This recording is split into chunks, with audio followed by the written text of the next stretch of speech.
All right, well, call this meeting to order at 4:05. And Faye, can you do a roll call, please?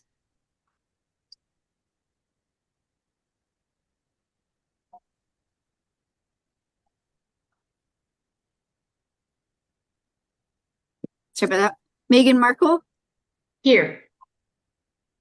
Samantha Cooley, Here. Casey Banks, Here. Brandy Rickert is absent, and Judy Brown is currently absent.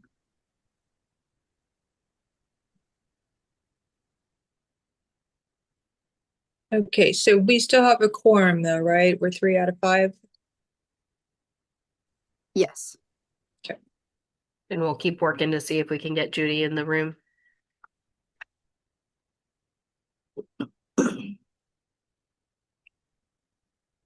Okay, well, do we have any public comments for today? We do not have any public comments for this meeting. Okay. And there's no one on Zoom for any public comments. Okay. How about approval of our meeting minutes from January 27? Did anyone notice anything that needed to be corrected? Oh boy. No, look good to me. Then I'm looking for a motion to approve.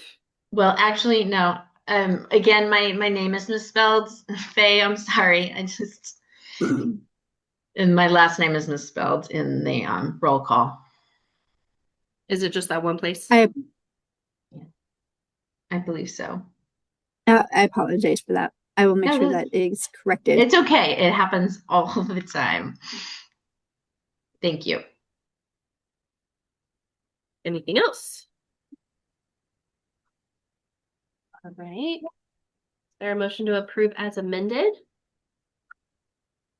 I'll make a motion to approve the minutes, amended minutes. Thank you. I second that. Thank you, Megan. All right. Hands up if you approve. All right, down. And yeah, that passes.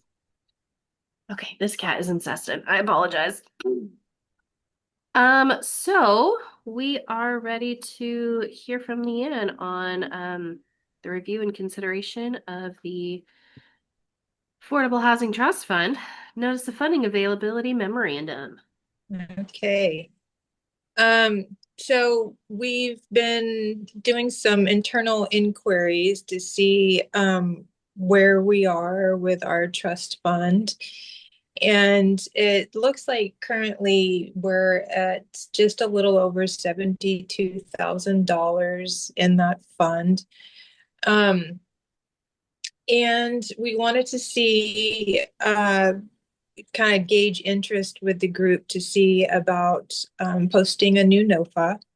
And I'm still currently doing some research. I've just very recently been able to get back into some of our archive documents to look at our funding pathways. So I've put in this kind of the background section of this memorandum, what we've done with the group the past couple of rounds. And what Scott and I noticed is that, we have probably close to half a dozen different types of funding pathways. And I know that y'all have seen this before, but we were looking at some of the up to amounts and, the loans versus grants, and, things are not getting any less expensive to build. And to fund programs, etc. So we wanted to just give y'all an opportunity to open up a discussion about what y'all think about the funding pathways, and if you wanted to post NOFA, what would you like to open it up to all pathways again, or perhaps one over another, and then likewise look at adjusting those amounts. So my understanding is that the funding pathways and the amounts designated were sort of structured over a series of resolutions in the past. And I'm not sure if the tenure of the group, if y'all were here during, it looks like 2015 to 2019 when that was put into place, but it sounds like we can change it if y'all want to make a recommendation to adjust those amounts and perhaps choose one over another. It looks like you have that agency to make a recommendation, and then of course it would go to council. And then that kind of leads into the kind of refresher PowerPoint that I put together. If you're able, since I can't do it from my phone. I actually put it up right now. Does everybody see the typical NOFA process screen?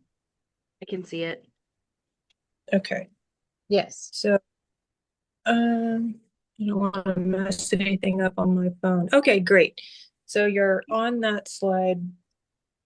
You are right, Leah. None of us were on this commission at the time any of those resolutions were passed. Okay, good. And we can, nothing, we don't have to decide all of this right now. We can, and I would like personally to do, and I know Scott would too, to do a little more research and just make sure, because if I'm understanding everything correctly, we would need to take another resolution to council. And I would like to get, all of that background in there and just make sure that we're aware of what, has been operationalized and kind of where we want to make the changes, if that's what y'all want to do. And then get a new thing in place and, get council approval for that, if that's what y'all want to do.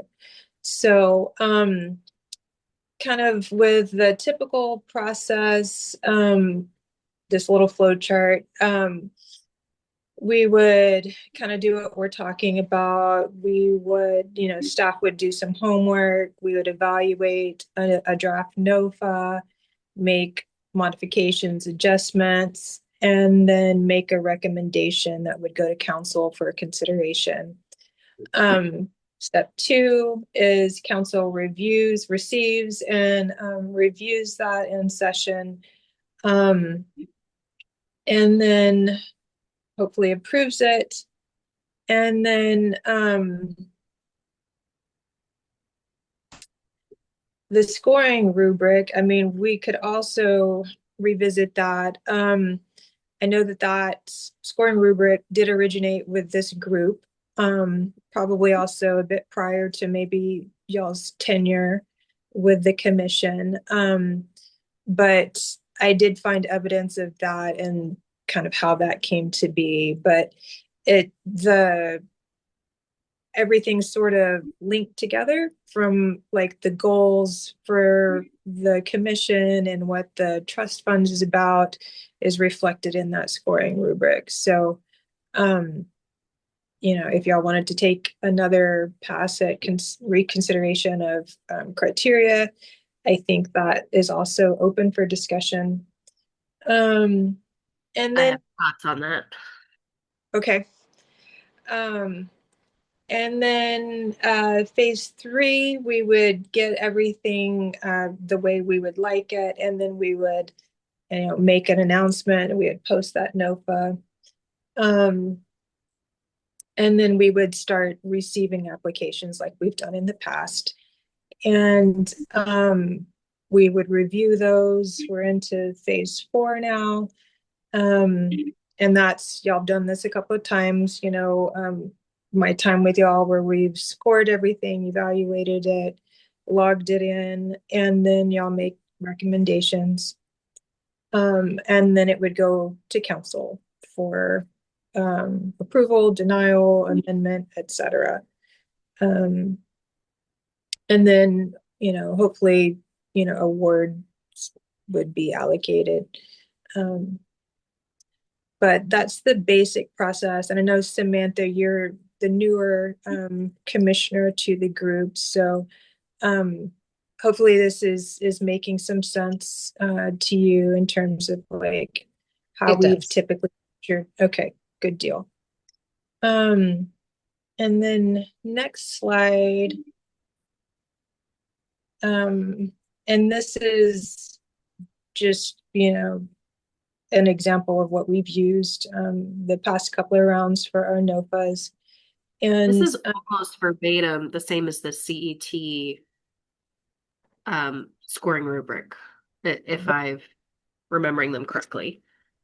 and you're 100% on that. So, and that was decided, gosh, that was one of the first meetings I remember after joining City of Newburgh. There was a joint session where council and affordable housing commission staff met and talked specifically about applications and scoring rubrics for the CET. And it was decided to basically adopt this one to use for the CET NOFAs. So that's accurate. And then kind of an explainer slide is the next slide, where it talks about kind of the competitive point system, where you can get up to a certain number of points per kind of, I want to say, for each of the numbered criteria. There's potential points. There's a minimum threshold that you would meet kind of at the top of that scoring rubric, and then numbers 7 through 14 is that weighted point system. So if we wanted to workshop that as well and come away with recommendations for amending that, that's something that we can look at.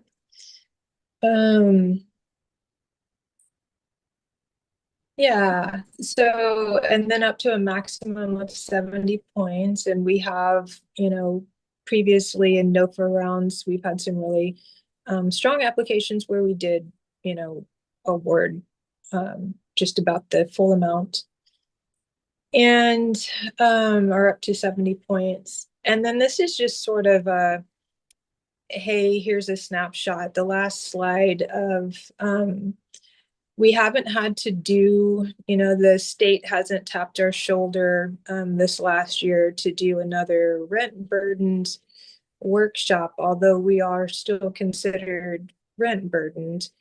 I thought it would, I don't know, be insightful to kind of look at that data again and see where we are. So this is kind of, I pulled from the same sources I did previously when we were hosting that workshop to kind of take a look at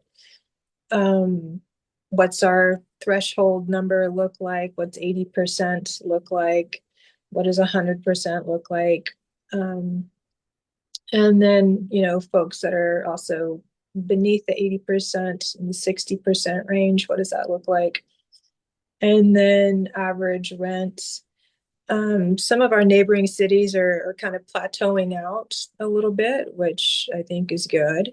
We're still slightly up. So we have had an increase in kind of all the numbers. So the average 2-bedroom, that price has gone up. In salaries, I mean, according to the statistics and what HUD is reporting, has gone up.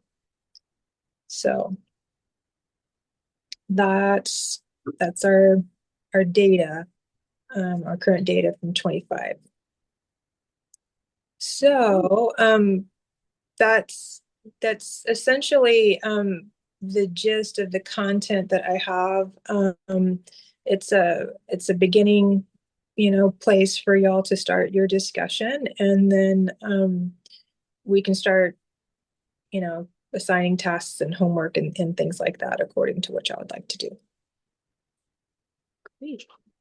So just to clarify, because I want to just make sure we're all on the same page, because these things look similar. This is a totally separate pot of funding from the CET. This is completely separate. And so the amount that is available to disperse, if we were to do nothing, we're not really living up to its intended purpose. So, but the first question is that I heard you ask, Leanne, was do we want to pursue another NOFA round? So can we answer that question first? Is anyone opposed to doing what we were created to do? I would like a little more clarification on if you anticipate, Leanne, that future funding will actually be added to this fund, or is this kind of it? Yes, and that's a great question, and one that we are pursuing understanding around. So this, I'm not exactly sure what is still trickling into this fund, like what those sources are. And we do intend to kind of get that sorted and figure it out, because I would like to understand, if it's going to be replenished, at what rate will it be replenished? Some of the historical documents that I was able to pull, they weren't conclusive, but it looked like there could have been a few different sources. I don't know if they're still active.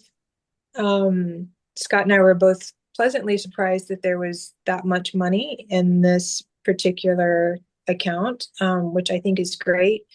But I'm sure y'all would like to know, if y'all decided to do one pathway over another and kind of give somebody the whole thing, what does that mean for future NOFAs, right? And it looked like some of the previous resolutions and structure that I was able to find for each of those half dozen different pathways was based on a percentage in that account. And previous, I guess, priority was given to loans versus the grants. So I think no memory of, since I've been on, we've never given a loan because no one ever applied for a loan. well, Did it happen at some point in the past? that's a great question. From what I can see, I don't find record of that, but I will keep looking. I think the past couple of NOFA rounds that we can see, since I've been here and with this particular group, it's been the time-sensitive grant that was the most popular, and it's also like one of the largest potential sums. So I think that just makes more sense for folks. And that said, even that amount, I'm thinking of Habitat for Humanity, the Newburgh Area Habitat for Humanity. That was like up to 28,000, if I remember correctly. And, we know that that's great to have that award available, but it's a small percentage in comparison to the total of the project. So, and they're definitely matching efforts with the work that they do, their hands-on work with the volunteers and participants and things like that are reflected in the scoring criteria and that rubric. So, yes, I can try to find out more for you. And if y'all want to just start talking about homework assignments for Leanne, I'm happy to start doing that, because I want to know too. Yeah, I mean, I feel like this, yeah, I mean, I think that needs to be answered, right? Because am I wrong that if we did a NOVA for the full and gave away the full amount that is currently in the trust fund, there would be no more money, and it goes right there, and say there's no more outside funding sources feeding into it with CET done. would we no longer have an affordable housing commission? Because there would be no reason for it. There would be no funding, I should say. Not there's always a reason for it, of course, but there would be no funding. Yeah, it's going on the list. So we need to find out, do we still have active sources of revenue for that fund, right? Correct. Yes. I wasn't aware of anything going into that for the past several years. Yeah. I don't know if I was told this or if I kind of like read between the lines or pulled this out of thin air, but I kind of got the impression that there were like one-time contributions into it at some point from various sources, not necessarily ongoing things, and then that the account was interest bearing, and so that we were only awarding a portion of it every year. But that it would still deplete over time if there weren't other funding sources put into it. Right. Or yeah, like for some reason, I agree with you, Casey. That's how I kind of remember it. But yeah, that's kind of how I remember it. But for some reason too, I feel like we've had some federal funding at some time or some state funding that have played into things, and I'm not sure if that is currently the case at all. Okay. See, and I thought there was state funding, but not federal funding. So, but kind of on the similar pathway, my understanding. And honestly, you guys have covered my honest one and only question about this moving forward, but this is what we're here for. So it makes sense to have that question answered so that we can move forward with another round. So should we kind of go down the path of for our decision making and what we want to do and talk about this further? Should it be two things, right? Like if there's funding that will still be available, if Leanne is able to find out that information, or if there's no more funding and we would be depleting it forever, I think we would have two different, proposals. Right. And we don't have to decide that today. We're Right. just assigning Leanne some homework. Mhm. Okay. I have a question from the document in the packet on page. Really quick, Your are last we page. good with the presentation, Leanne? Unless the commissioners would like to refer to something. Could you keep it handy? Like you can stop screen share, but could we Yeah, go back? I mean, I and see can, it? yep, Okay, I just wasn't sure. thank you.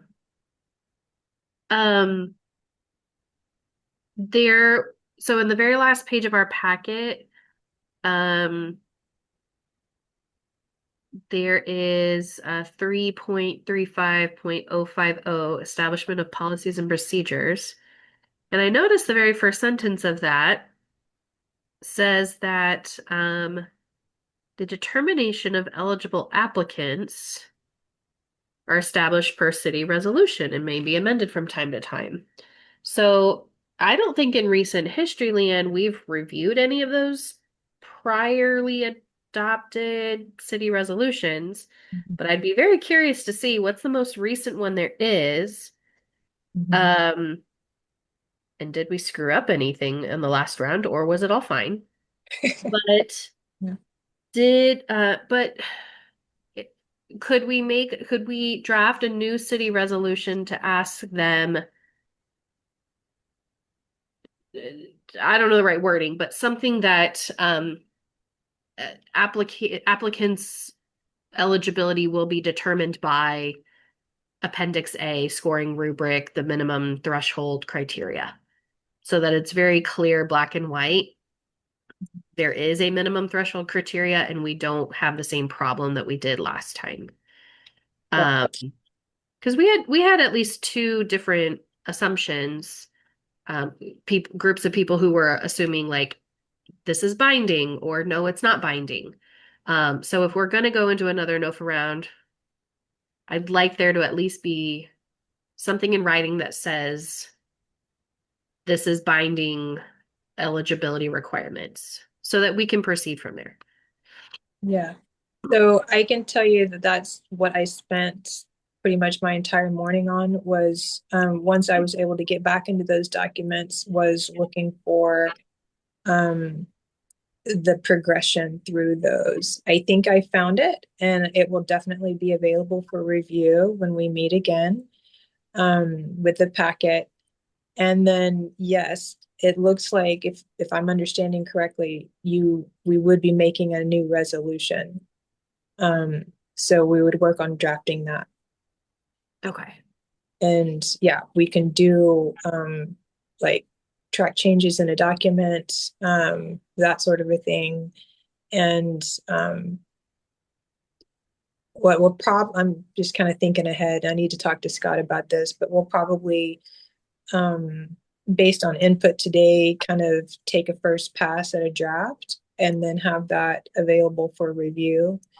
And then we can, edit as the commission sees fit.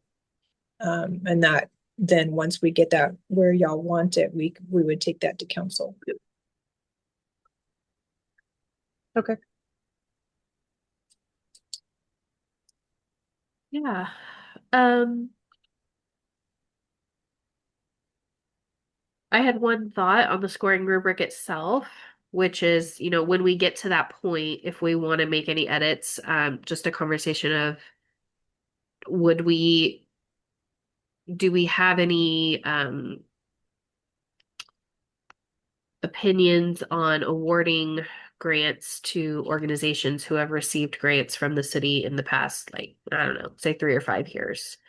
Are we fine to do that, or do we want to like prioritize groups that maybe haven't received any funding?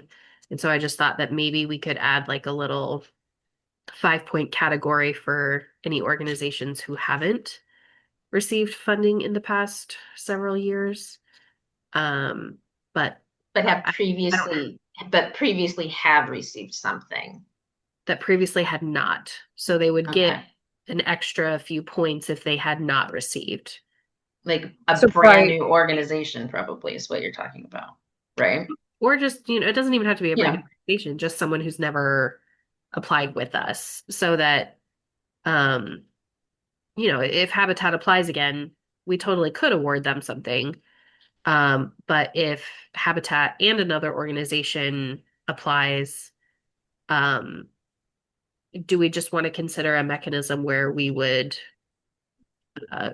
prioritize a group that hasn't had funding from us recently, or do we not care? I'm not particularly like sold either way on this idea, just would love to think through that more when we get to scoring rubric changes. Right. Yeah. And I actually like that idea that, you give an extra 3 to 5 points or what have you, whatever we decide, priority to an organization that hasn't received recent funding, and then determine what that recent funding looks like.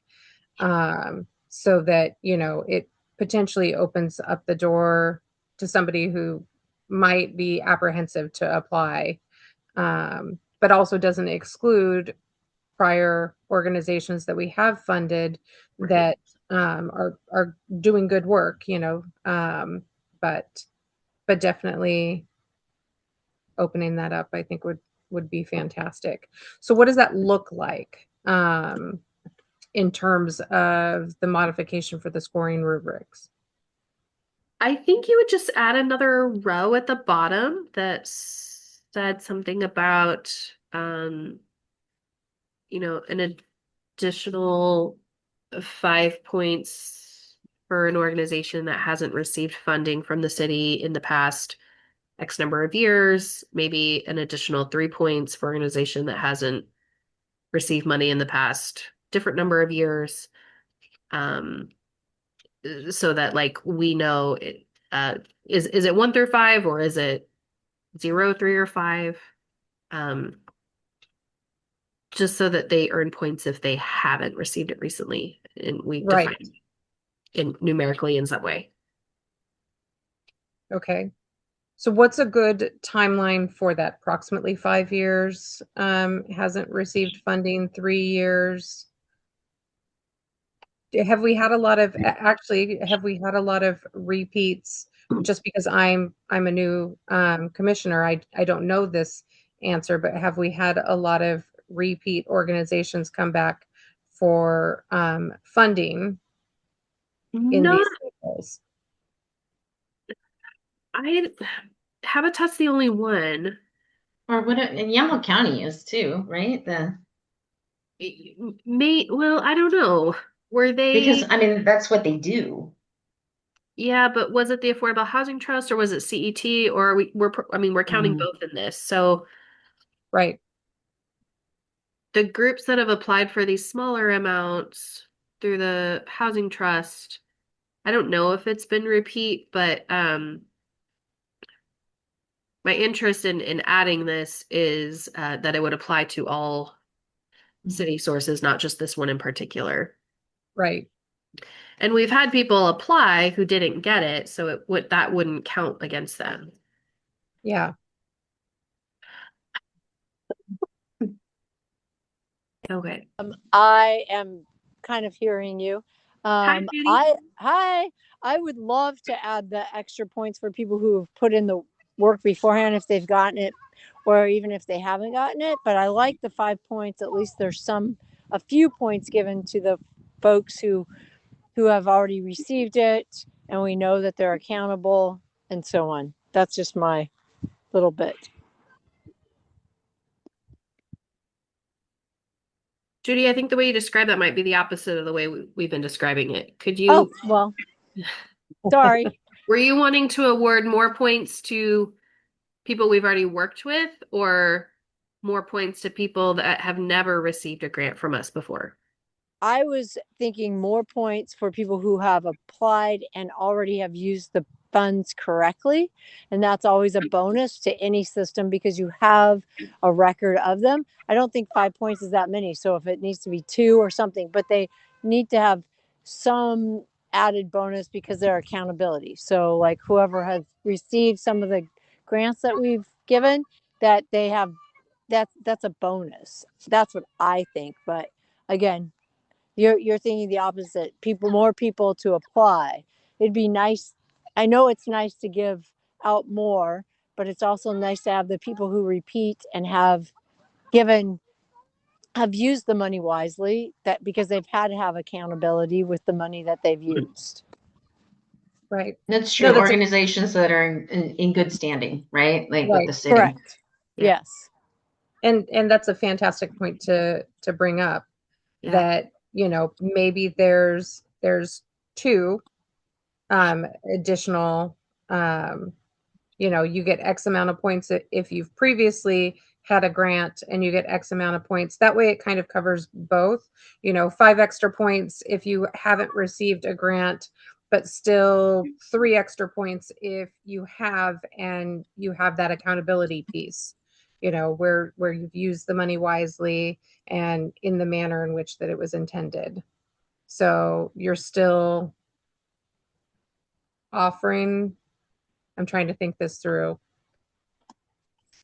but you're still offering that additional points based on, whether or not you've been accountable with the funding or versus trying to bring in new applicants. I'm wondering if there's a spot in our scoring rubric that kind of covers that already. Faye, could you share the screen again on the rubric page?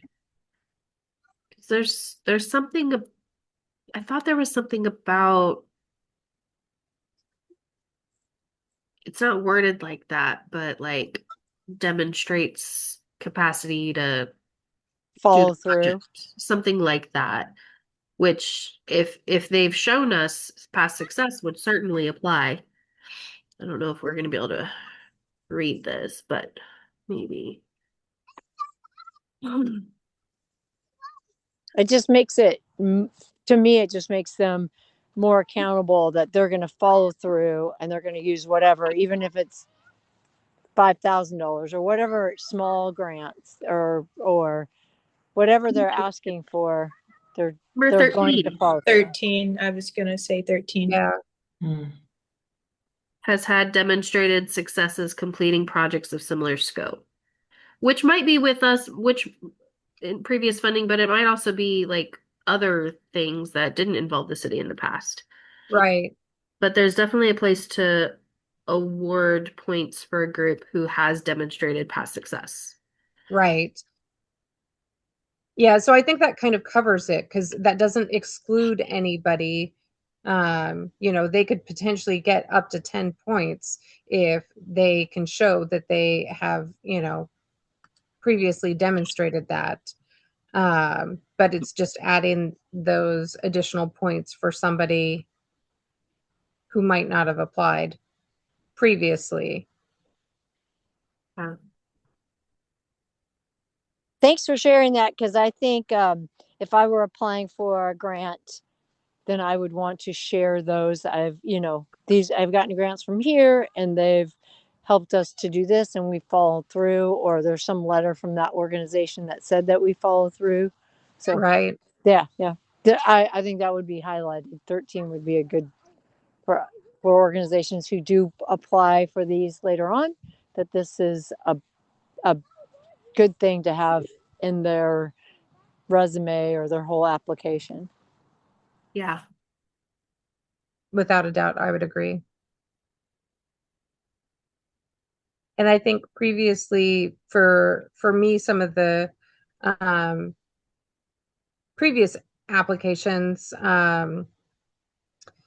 it was difficult to score that, just because we had 2 applicants where there was no prior source information, and of no fault of their own. They were just, in their infancy trying to establish themselves. And so it was difficult to score on that. So it was just a lack of information. I think that's a positive thing. So maybe some additional language in there that, like Judy said, that they have a letter from whoever they've received money from before, to include that, to receive those up to 10 points for that.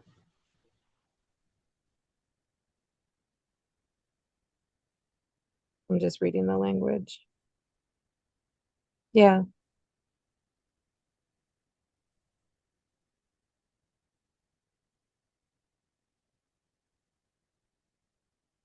Leanne, could we add into the potential NOFA a request for the applicant to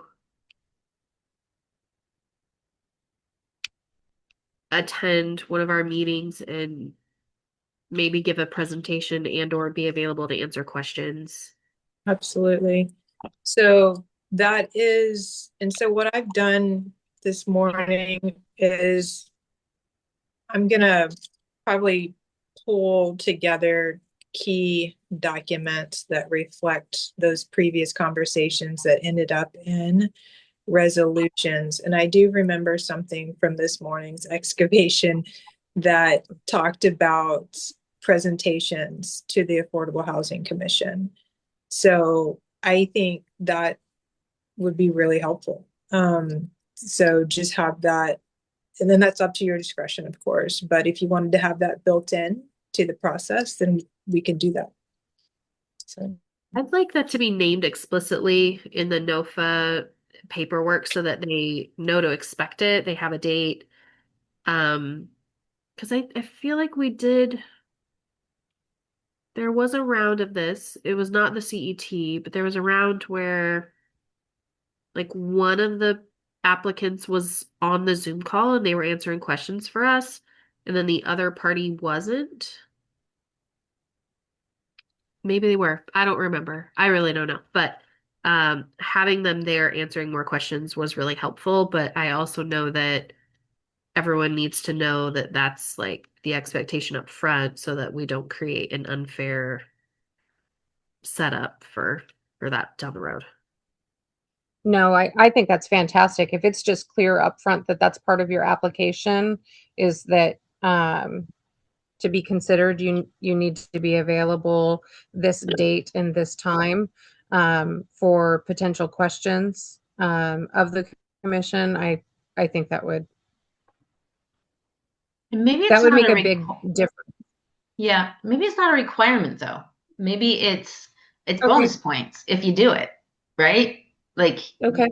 you're like it's part of the rubric and that if you do it, if it shows that you're doing something more productive and more You're more you're reaching invested. out and working harder, Yeah. right? Okay. I don't know. That's what I would that's what I would recommend. No, that's fair. That's fair. Because you So don't want to punish someone. You're right. You don't want to punish someone if they have a job and can't meet, right? They work during right. this time frame, since this does involve some more individuals, some landlords that qualify for some of this particular funding. Yeah. And not nonprofit organizations in just wholly. Right. I'd be fine with it not being mandatory. Yeah. Strongly suggested. Absolutely. Strongly encouraged. And Yeah. I don't think it would need to be on the scoring rubric itself. But if they're there and we have more information, that's probably going to naturally sway discussion. Well,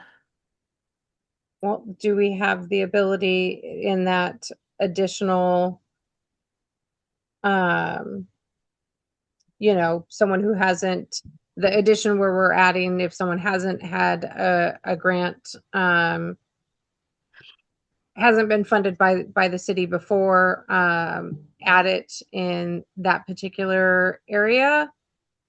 And it's a small percentage of points that we add there.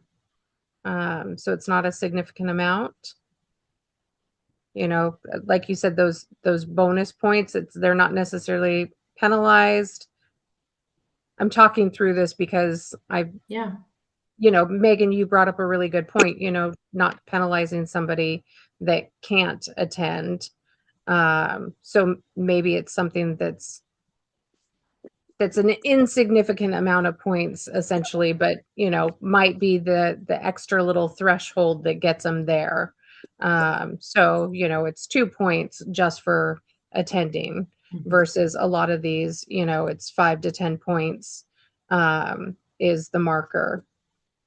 I like that. This is Judy. I like that. I'm adding in my 2 cents. I like that way too. I like the carrot instead of the stick, but it also encourages like the habitats to come because they want to get a perfect score, right? So you want so it kind of I think that's a great way to do it. Yeah, so I mean it's just a small little additional percentage. It's not going to hurt them necessarily if they're not a part of it. They still have the opportunity to get a high score. Right. But just that little additional threshold. And then, again, at least for me, speaking as someone new to this commission, it would have been really helpful to be able to ask those questions. And I think we would have had less pause for thought if we could have asked those questions. Agreed.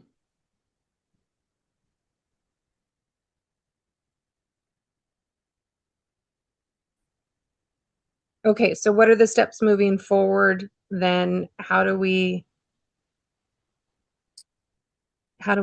create that? I know this is kind of a workshop and not something that's definitively. Yeah. Could you take that under advisement and maybe revise the scoring rubric before our next meeting and bring that as a draft back without it in? So, absolutely, that's what I'm doing. I'm taking notes over your discussion points. And the plan is to get that reflected. And you'll see document with red lines and revisions in. and then we'll go over all of that. So yeah. And then whatever we revise, the city council still has to approve it. And at their level, they would still have the ability to make their own revisions, right? Okay. Correct. And if they make revisions and approve it, is that the end of the scoring rubric? Like it doesn't come back for us for more negotiating, right? Like that's the one. I think that's correct. And Rachel happens to be on the call. Rachel, do you want to speak to that, or you? Yeah, I'm happy to. And your role in making a recommendation would be you're going to make a recommendation of the rubric and what you think it should be, and then council would approve or not approve, and they are the ultimate decision makers on it. You can always ask again, but once something's been decided, it can't go back to council for at least 3 months. So it's pretty much a final decision once it's been approved. Okay. Thanks, Rachel. Yeah. So being really thoughtful and making sure that we put together a strong case essentially for what we're presenting to council so that they understand our thought process behind it and being, fair to some or trying to bring in some additional applicants while also being fair to those who've been consistent in showing good work. And then, offering that opportunity for the additional points so that we can ask questions. So again, I mean, for me, it's just making sure that some of the questions that I had in the previous round, there isn't a delay. I just think it would have been really helpful. So I think it's a fantastic suggestion.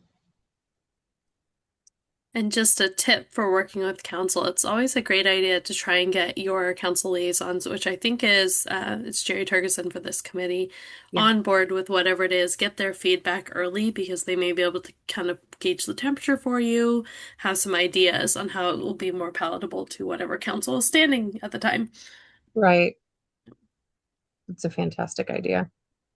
That's great. And Faye, let's make a note. If you guys are open to that, we can try to make sure that she's always welcome, but that you have requested her presence perhaps at the next meeting where we're really going to kind of try to dial it what we want to bring to council in.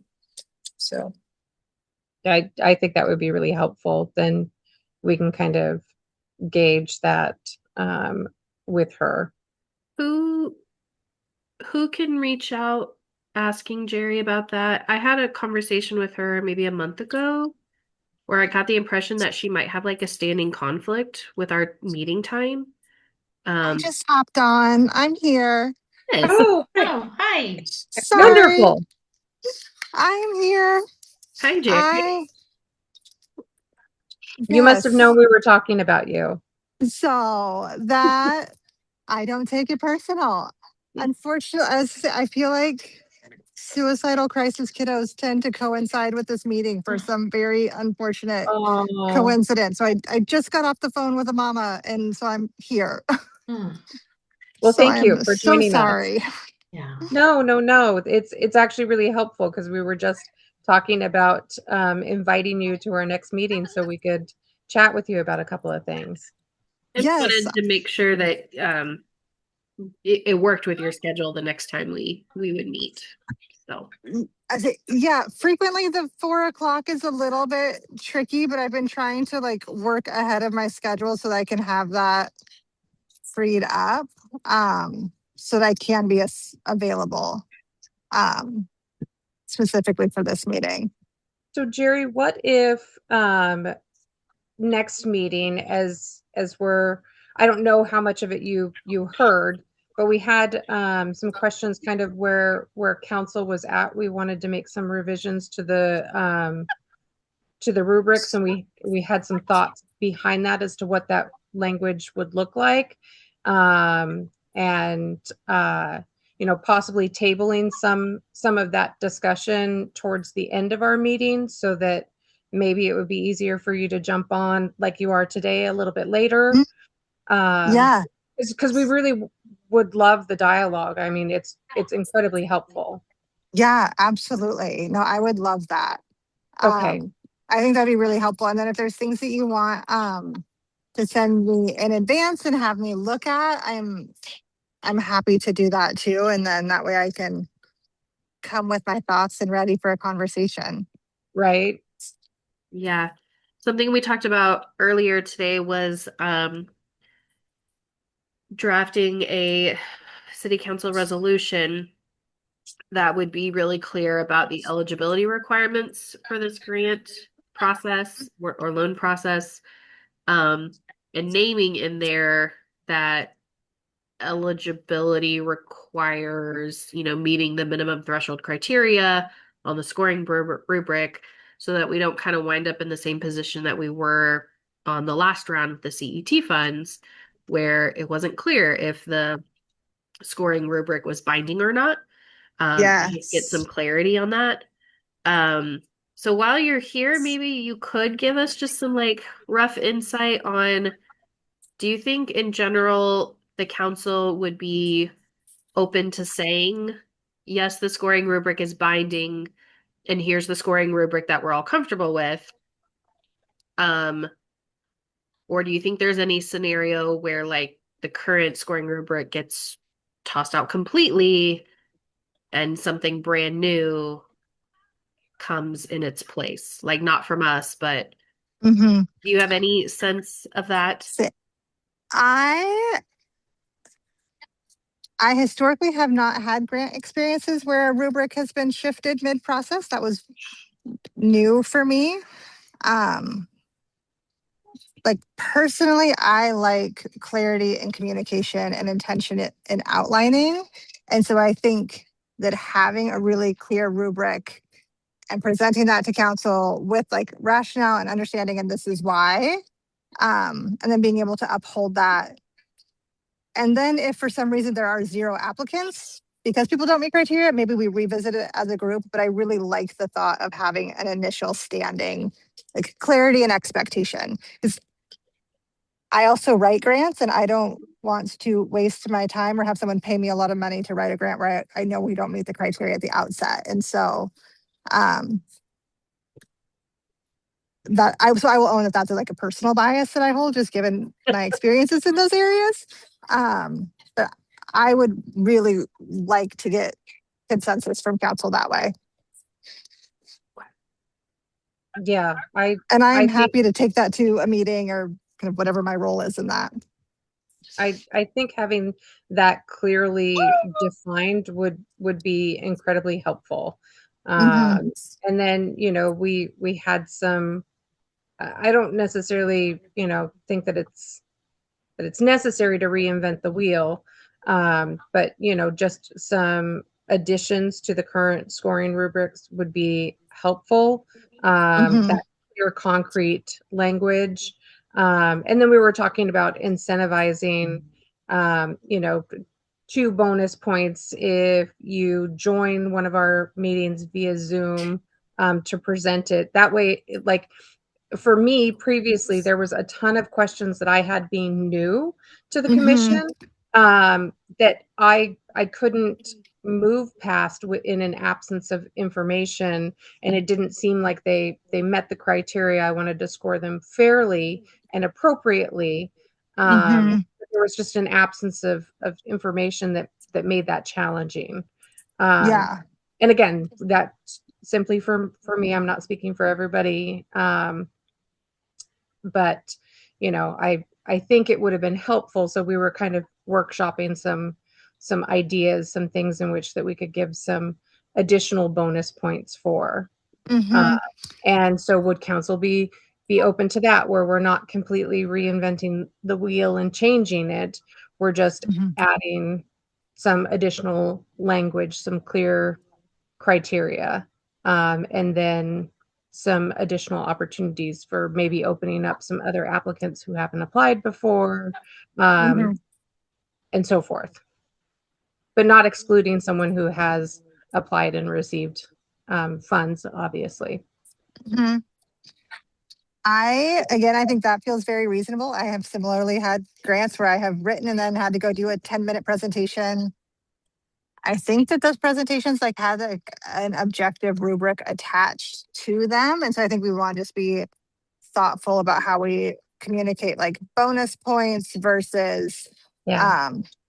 if an organization can't make it, is there an alternative way that they can have fairness in that opportunity? Right. But Because we didn't want to penalize anyone who couldn't participate mm, in it. Yeah. yeah. So something related to that we might also consider, if we have 3 groups that apply and we score one of them at a 70, one of them gets a 50, and one of them gets 20, there is nothing binding about that in this current system. Like it's just informational. But by the time we go to like give a recommendation, we could decide to give all the money to the group that scored 20. And then the council can decide to do whatever they want. So there's nothing in our scoring rubric right now for maybe this is something that goes in the city council resolution. I don't really know, but there's nothing that says like what to do with the numbers once we come up with the numbers. Right. Well, it doesn't necessarily seem I hate using this word equitable, fair and equitable, but you know what I mean? If they score at 20 and we still give the person that only scored 20 all of the funding, was that fair to somebody who met the criteria at 70? And so Yeah. on and so I like, for me, I like definitive language, really, really clear, and to the point that Jerry made, you know, from someone who's writes grants all the time, you know, spending a significant amount of time writing a grant, maybe that person who got 50 scored 50 is like, hey, you know, what the heck? I got 50. Why did this person who only got 20 points get all the funds and we didn't have any consideration? So you know, if somebody is being thoughtful and putting in the time and effort to apply for it, I'd like something that's really clear. I mean, obviously city council can do what city council is going to do, but you know, just something that's fair. If you scored well, then you should be rewarded for that, because that means that you've done the work. And you've hit all of the 4 criteria. Right. Yeah. I just don't want to punish somebody who met the criteria well above and beyond, you know, the scoring rubrics, but we can score what we can score, and they don't receive any consideration. There's no defined consideration.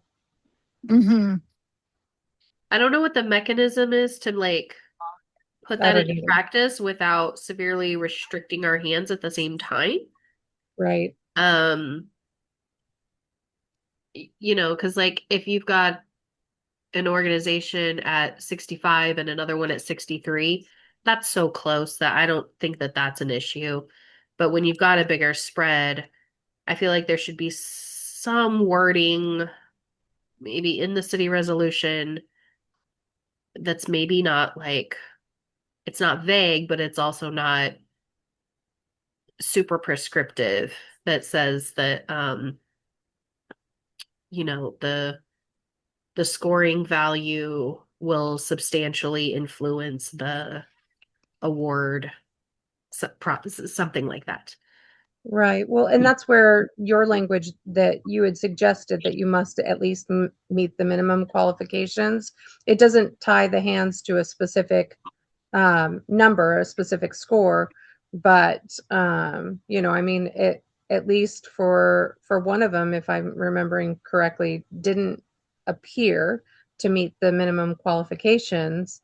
And that's also where, you know, having that discussion would have been helpful, because I think we could have gotten over that portion of the conversation had we been able to chat about it with the applicant. But again, I don't know how to put that into practice either. Leanne's going to help us put that into practice. Yes, she is. So yeah, I can see where it fits. And again, having found kind of what I needed, I think it's going to be easier. I have some thoughts that it may be helpful to have language in both so that prospective applicants know that a higher score is going to have more weight or priority given. So maybe there's something in the NOFA itself. And then likewise, I'll see what's appropriate for the resolution. Okay. Yeah.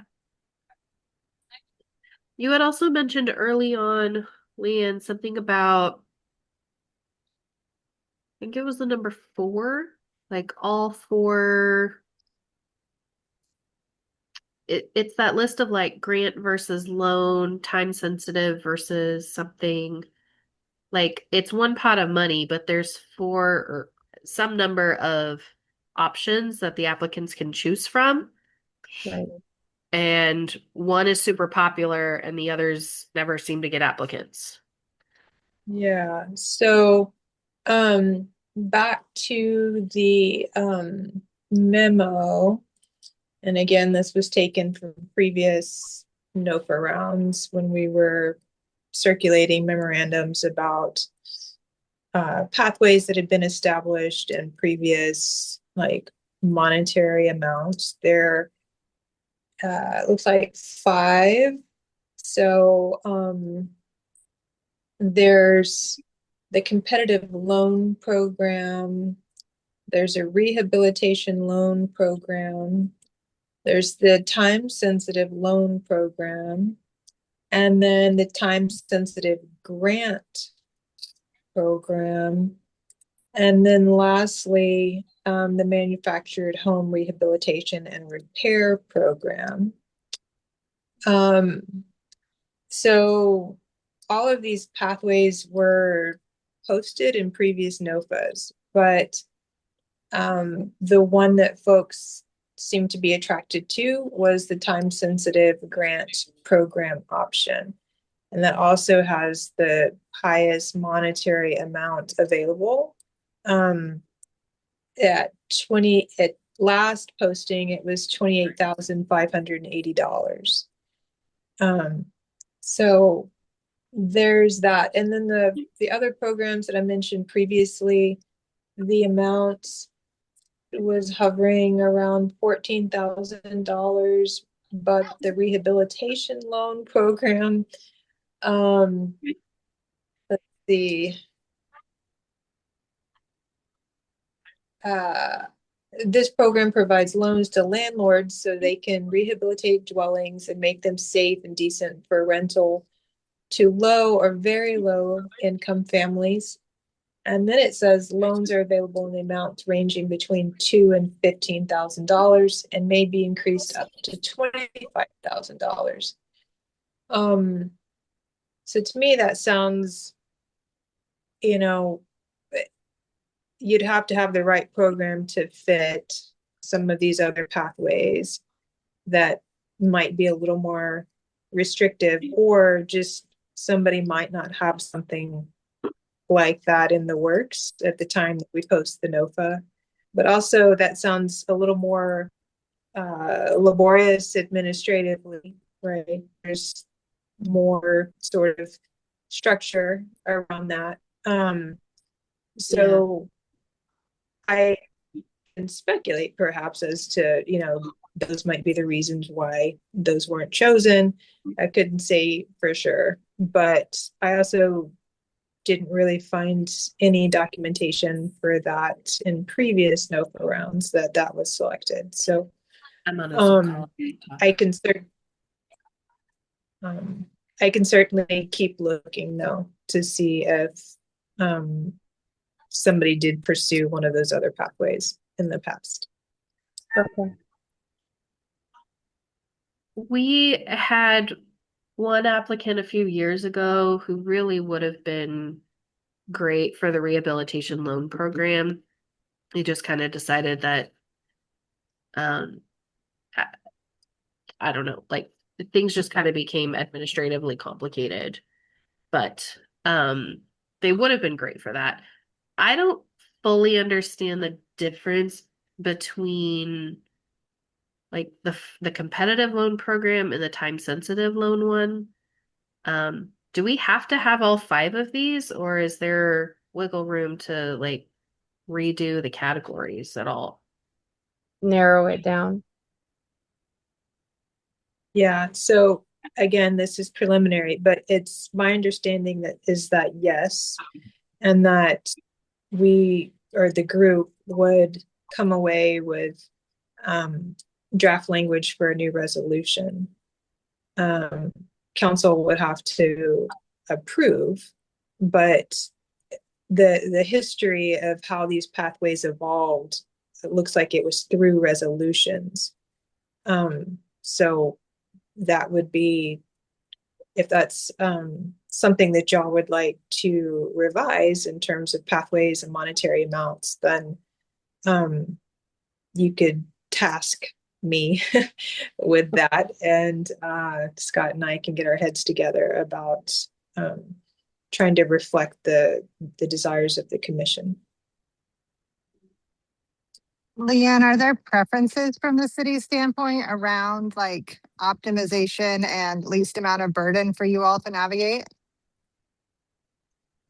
Well, you asked me directly, so I can speak for myself. That yes, just given the size of the staff in each of our departments, that's something that is less complex to figure and administer and coordinate with our finance department would be preferable. But I certainly don't want to limit the commission and your deliberations or your ideas or creativity about how you would like to utilize the funding. I appreciate that. I also love kind of hearing your framework too, because making sustainable feels meaningful. Absolutely. I would personally be very interested in exploring a possibility where we consolidate all the loan options into a single loan option, a pot that is very flexible. It could still be like could still have a range, but the standard loan term of whatever the city would prefer, the opportunity to increase more if needed, but just one loan program, since there hasn't been interest in it in the past, really, that has more flexibility in it.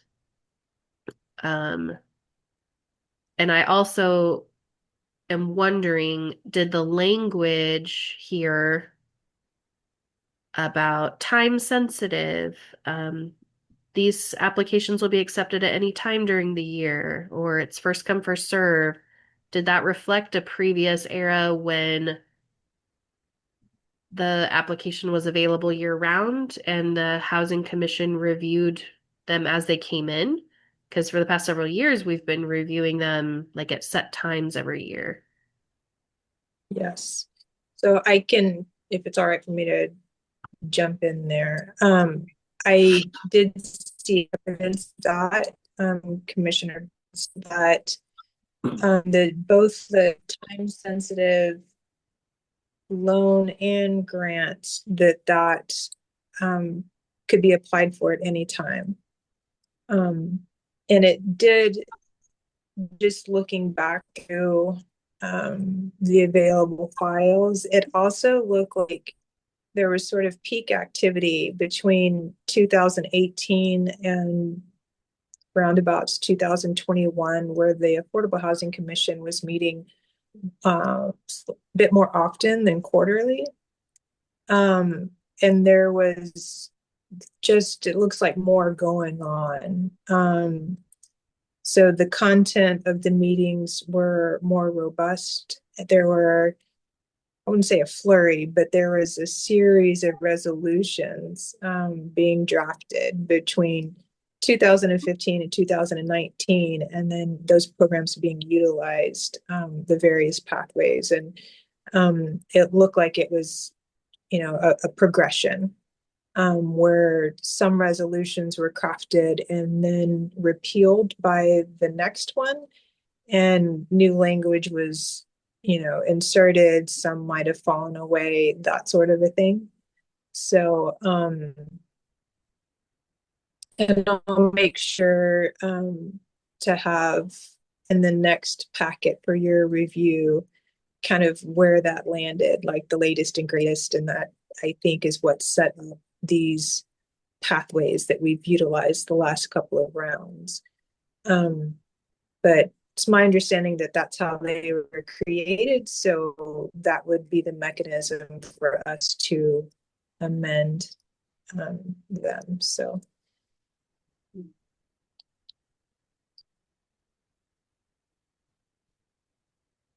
Hmm.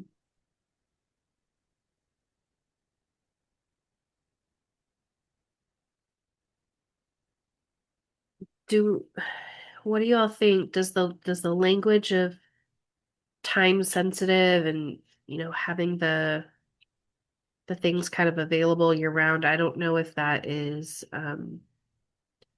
important to hold on to or not. But part of it also impacts the dollar amounts. If 70 something thousand dollars is available this year, is that all of these different categories added up together? And so we have to hold 14,000 for the competitive loan program. We have to hold 14,000 for any potential rehabilitation ones. Is that how the numbers get divvied out? Or could one loan pot have a larger dollar amount? I'm a little confused on how that one works. Yes, so it seems to have been a percentage, that what went into each pathway was a percentage. The loans previously looked like they got a higher percentage than the grant pots. Mm-hmm. Which makes sense because that one's actually interest bearing and it would then replenish the pot. That's great.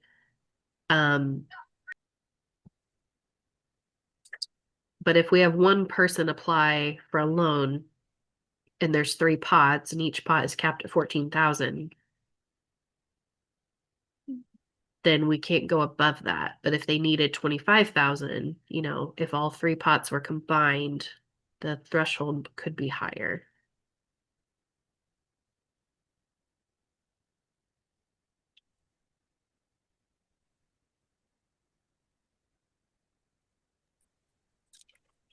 Is that change something that comes from council or something that this group can do? Or do we know? Right. So I think that would be reflected in a new resolution. And then council would have to approve it.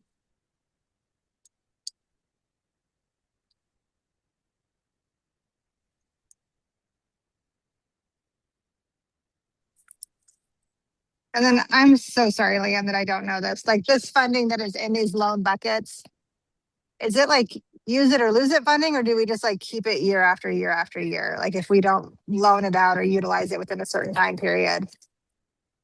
Yeah, so that's a great question. So kind of the beginning of the meeting today, we talked about that fund, and are we still receiving sources that increase that fund? And I don't know the answer to that. Scott and I both were pleasantly surprised that we had a little over 72,000. What I don't know currently is if that is being replenished and at what rate and from whom. Is it, who's contributing to that? So I think that's also really relevant information for the commission to understand. We can certainly work towards crafting document, a resolution and thinking up a NOFA and scoring rubric to reflect the desires of the commission. And we can, try to reflect that. I just, part of the question that the commissioners had was, what happens if this is it?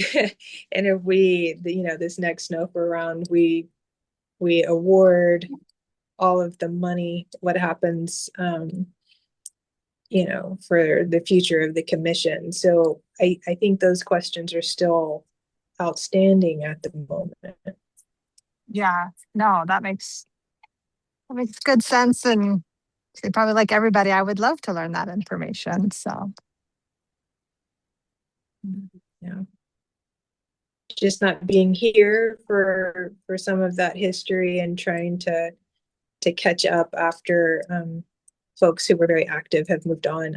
I'm still on a bit of a learning curve. So, but I have all of these questions and suggestions written down so far. So I plan to come back with answers for you. and you are amazing. Thank you for doing that. I don't expect you to know all of the things off the top of your head. Oh, well, Yeah, much thank appreciated. you. I think, it's important though. So. One other thing I want to point out is the fifth one, manufactured home rehab and repair program.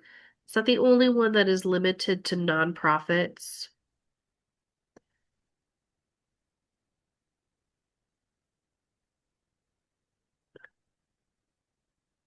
I don't think any of the other ones limit it to nonprofits. Okay.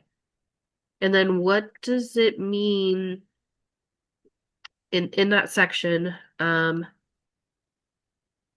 Applications need not be considered under the competitive awards program. What does that mean? Sounds like they would be judged differently.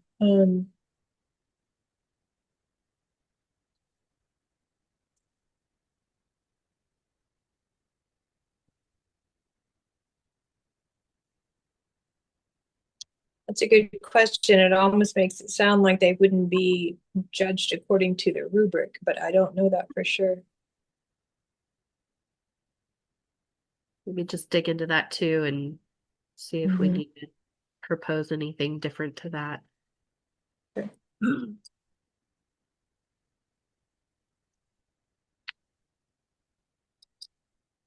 Okay. And it might be that the scoring rubric in a previous iteration, maybe it felt like it didn't apply to manufactured housing. I don't know. But It is pretty specific. I don't know.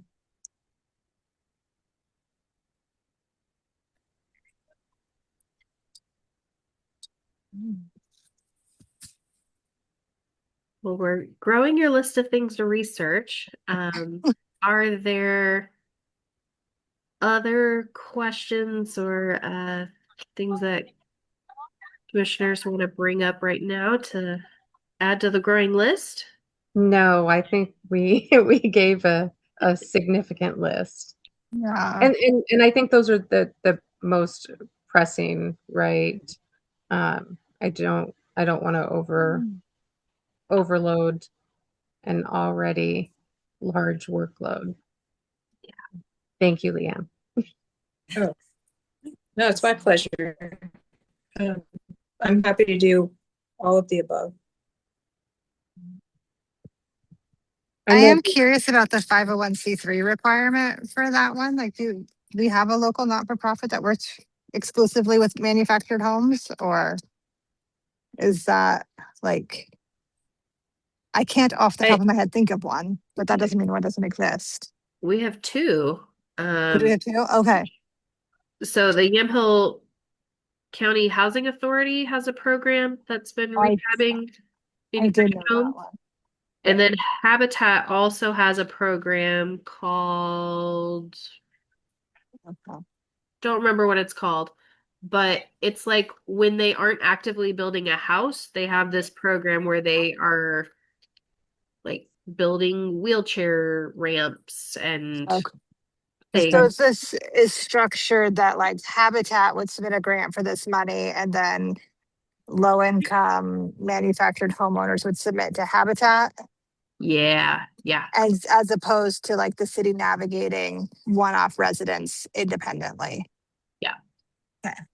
I do Okay, have that like a makes sense. vague memory of a group that came and presented on that, but how local they are or yeah, it's very kn- vague, very far back I in my knew brain. right. I knew the county had a program, but I didn't know about Habitat, so that's fantastic. Yeah, no, that's great. It's how they keep busy when they're like between houses kind of thing. Yeah. Awesome. It's amazing. Okay. Well, I have no other questions, concerns, or thoughts to add. Any final questions or anything from Megan or Rachel? Did we lose Judy? We lost Judy. I'm great. Thank you guys. Thank you, Leanne, for all that you do. Oh, you bet. Yes. Thank you so much, Leanne. And thank you all for letting me hop on late. I apologize. Of course. Yeah, no, and like I had suggested, and maybe in building out the agenda for our next meeting, some of the things that would be council related questions we could put at the tail end of that. That way, Jerry, if you're tied up with clients, that you can still participate in any questions and discussion, that would be really helpful. Yeah, I would love that. Yeah. I guess All right. that's my only suggestion. Well, then I think we're ready to move on to staff updates. Yes. Okay, pretty brief. I was hoping to have a little more information for the commission regarding the assistance grant, and that's going to be the fund monies that we were awarded by the state to pursue our housing capacity analysis. We're still waiting for a draft of the intergovernmental agreement to review and to present to council. And once we have that and we're able to present to council, then we can officially proceed with the work. And as I've mentioned before, we were assigned a partner, the Cascadia Partners, as our private partner to carry out that work in conjunction with staff. So we're looking forward to that work. Just kind of not quite off the starting blocks yet. But I will bring updates as they become available. And then likewise, be sure to keep y'all in the loop about upcoming planning commission meetings where you could also attend and kind of participate in that process as we move that forward.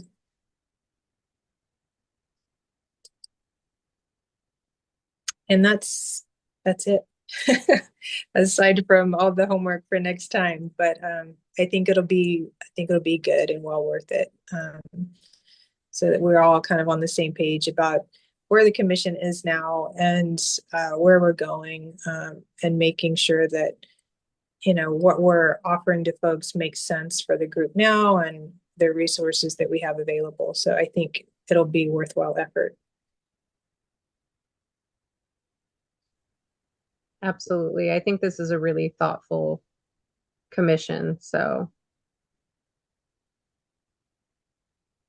We try.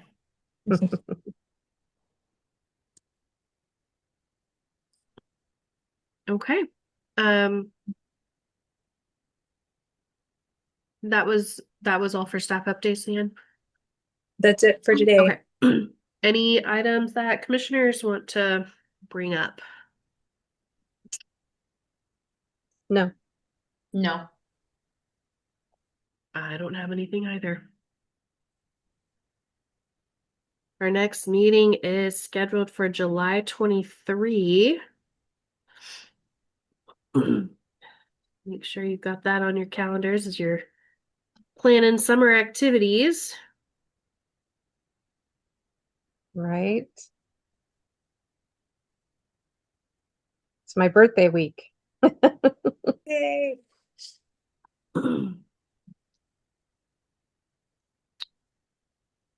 Alrighty.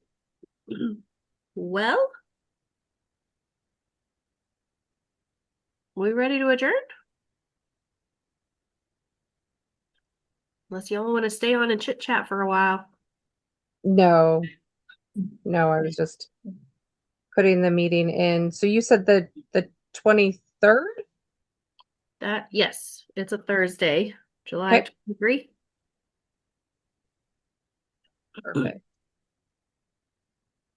Yeah, because that's my birthday week, I'm putting that in now. Okay, perfect. I have nothing. I look forward to seeing you guys in July. All right. Well, then I call this meeting to And Judy said she, oh, I was gonna say Judy said she had to pop off, but all is good and goodbye. Okay. Great. All right, everyone. Thank you. Thank Thank you. you.